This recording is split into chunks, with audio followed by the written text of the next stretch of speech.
In 2013, I went to Anambra State as an official of the APC to witness the by-election for governorship.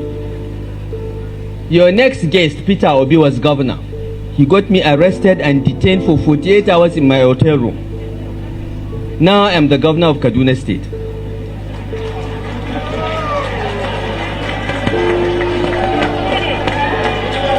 Whether one day, I've ever asked them to detain anybody.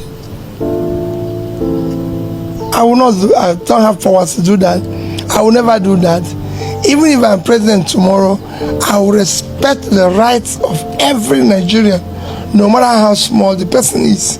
I don't do such things. For me, it's rascality. He, even in one of his comments, said it was Abuja people who detained him. I was in Abga. The federal government then is PDP, and the election is between PDP and everybody is involved. He came on behalf of his party, and PDP is contesting.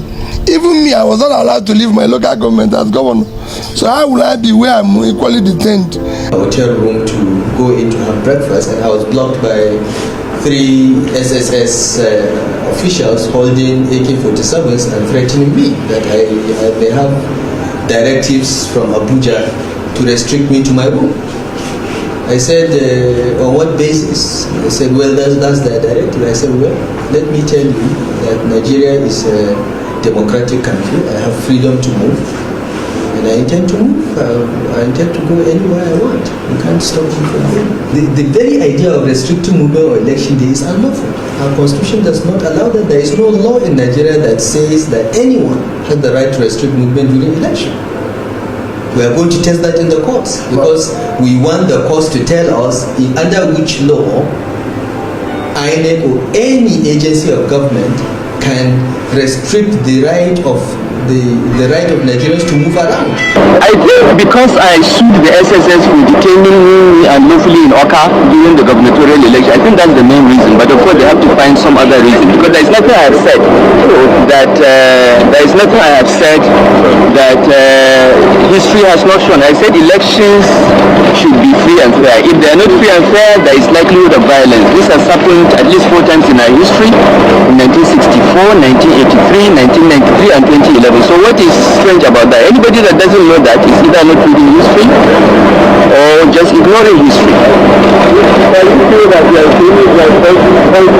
It is all politics. This is all about 2015. This is all an attempt to intimidate and silence the opposition against crying out that elections are likely to be rigged by the PDP. And we'll continue to speak. They can continue to arrest me until we get free and fair elections in Nigeria. The first video I played, that first video, they are already circulating it in their APC WhatsApp groups. You know, towards election period like this, a group of people are being paid some amount of money to circulate propaganda and circulate half information. The first video, Elrufai said that he was in Anambra State and Peter Obi arrested him and detained him in his hotel room. Anambra have police stations and cells. How can you be arrested and detained in your own hotel room? So that was it was a big lie. Now, the second video, he also said that while he was coming out to have his breakfast in his hotel room, that some DSS, 3 DSS officials came in with their guns, and they said that they have directives from Abuja. Who is in Abuja then? It was not Peter Obi, to arrest him, to let him not go out on the election day. Now, the third video you watched from Elrufai was in court, where he sued the DSS or the SSS for restricting his movement on the election day in Anambra State. Who directed them? Abuja. Elrufai said it himself. But the APC data boys, while trying to create more propaganda against Mr. Peter Obi, are only playing the first one, but are not playing the recent ones. Peter Obi is in Anambra State. Peter Obi does not have rights to control Abuja to tell Elrufai not to move. Peter Obi himself said that even himself, he was also in his local government. Elrufai here now said that it's a deliberate act by the ruling party to control opposition. Who was the ruling party back then? PDP. Who was opposition back then? APC. Peter Obi then was in Abga. Abga was just in Anambra State. Can you see what's happening in Nigeria? So what they are doing, they have nothing against Mr. Peter Obi. That was why during his birthday, I said no sex scandal, no reports, exam scandal, no marital scandal, no election malpractice scandal, no 419, no scandal. Mr. Peter Obi is clean as anything. So Elrufai will need to go and correct what he said again. for the APC data boys that are not carrying the recent news. You know, that's what's happening.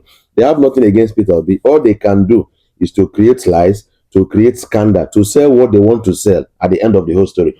If Peter Obi was one that directed the boys to stop Elrufai from going out, why did Elrufai not sue Peter Obi? Why suing SSS? Elrufai said it, that it was directed from Abuja. Who was in Abuja? PDP-led federal government. So APC boys, because I don't see what you oppose the last time, when Monday Sheriff Opebelo, Monday Sheriff Oborowori, sorry, Monday Sheriff, the sheriff of Edo State that cannot sheriff his own state and bring security to his own state, where he was stopping Peter Obi from coming to Edo State to do whatever he wants to do. And the data boys came to say that was because Peter Obi, when he was governor, arrested and detained Elrufai, and then they recruited this half video. But they didn't bring the videos where Elrufai still said again, another video, that it was the federal government while trying to silence opposition, stopped him in Anambra State. Federal government, PDP, him, APC. Waiting concern Peter Obi Abuga. Data boys, as soon as they collect money, we're going to see they get sense for propaganda.